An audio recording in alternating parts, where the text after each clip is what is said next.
గర్భిణీ స్త్రీలలో రక్తహీనత లేకుండా జాగ్రత్తలు పాటించాలని సెట్టిపరిచ కార్పొరేషన్ స్టేట్ డైరెక్టర్ డాక్టర్ చప్పిడి వెంకటేశ్వరరావు పిలుపునిచ్చారు. గర్భిణీ స్త్రీలు మంచి పౌష్టికాహారం తీసుకుంటూ ఐరన్ లోపం లేకుండా చూసుకోవాల్సిన బాధ్యత అయితే ప్రతి ఒక్కరికి ఉంది. ఎందుకంటే ఎక్కువగా ఐరన్ లోపంతో ఉండే గర్భిణీ స్త్రీలు ఎక్కువగా ఉన్నారు.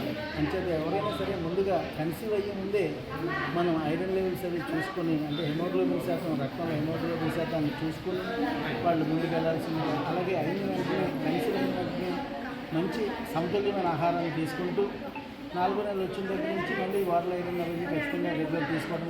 ఎందుకంటే ఎక్కువ మంది డాక్టర్స్ గారు మందులు తీసుకుంటారు, కానీ అవి మింగకుండా పక్కన పెడుతూ ఉంటారు. ఆ విధంగా కాకుండా రెగ్యులర్గా డాక్టర్ సూచన మేరకు మందులు వాడుతూ, అలాగే పళ్ళు అవన్నీ కూడా బాగా తీసుకుంటూ మంచి సమష్టిగా మంచి ఆహారాన్ని తీసుకోవాలని చెప్పేసి ఈ సందర్భంగా తెలియజేస్తున్నాం. ఈ కార్యక్రమంలో మా గవర్నర్ వనం శ్రీనివాసరావు గారు, అలాగే ప్రెసిడెంట్ వీరభద్రరావు గారు, అలాగే మా పార్టీ మండలాధ్యక్షులు వెంకన్న గారు, అలాగే వైస్ గవర్నర్ గోవిందరావు గారు, కిరణ్, వీరందరూ కూడా ఇక్కడ ఈ కార్యక్రమంలో పాల్గొనడం జరిగింది.